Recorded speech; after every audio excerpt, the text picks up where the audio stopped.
ജപ്പാനിലെ നാണയത്തെ ഏത് പേരിലാണ് അറിയപ്പെടുന്നത്? ഉത്തരം യെൻ. യെൻ എന്നാണ് ജപ്പാനിലെ നാണയത്തെ അറിയപ്പെടുന്നത്.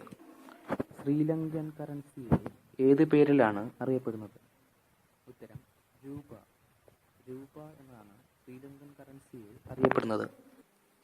ഭൂട്ടാനിലെ കറൻസിയെ ഏത് പേരിലാണ് അറിയപ്പെടുന്നത്? ഉത്തരം ഗുൾട്രം. ഗുൾട്രം എന്നാണ് ഭൂട്ടാനിലെ കറൻസിയെ അറിയപ്പെടുന്നത്. ഇറാന്റെ കറൻസിയെ അറിയപ്പെടുന്നത് ഏത് പേരിലാണ്? ഉത്തരം റിയാൽ. റിയാൽ എന്നാണ് ഇറാന്റെ കറൻസിയെ അറിയപ്പെടുന്നത്. സൗദി അറേബ്യയുടെ കറൻസിയെ ഏത് പേരിലാണ് അറിയപ്പെടുന്നത്? ഉത്തരം റിയാൽ. റിയാൽ എന്നാണ് സൗദി അറേബ്യയുടെ കറൻസിയെ അറിയപ്പെടുന്നത്. കുവൈറ്റിലെ നാണയത്തെ ഏത് പേരിലാണ് അറിയപ്പെടുന്നത്? ഉത്തരം ദിനാർ.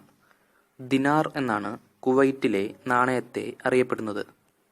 ക്യൂബയുടെ നാണയത്തെ ഏത് പേരിലാണ് അറിയപ്പെടുന്നത്? ഉത്തരം പെസോ. പെസോ എന്നാണ് ക്യൂബയുടെ നാണയത്തെ അറിയപ്പെടുന്നത്. യൂറോപ്യൻ യൂണിയന്റെ കറൻസിയെ ഏത് പേരിലാണ് അറിയപ്പെടുന്നത്? ഉത്തരം യൂറോ. യൂറോ എന്നാണ് യൂറോപ്യൻ യൂണിയന്റെ കറൻസിയെ അറിയപ്പെടുന്നത്. ലിബിയയുടെ നാണയത്തെ ഏത് പേരിലാണ് അറിയപ്പെടുന്നത്? ഉത്തരം ലിബിയൻ ദിനാർ. ലിബിയൻ ദിനാർ എന്നാണ് ലിബിയയുടെ നാണയത്തെ അറിയപ്പെടുന്നത്. ജർമ്മനിയുടെ നാണയത്തെ ഏത് പേരിലാണ് അറിയപ്പെടുന്നത്? ഉത്തരം യൂറോ. യൂറോ എന്നാണ് ജർമ്മനിയുടെ നാണയത്തെ അറിയപ്പെടുന്നത്.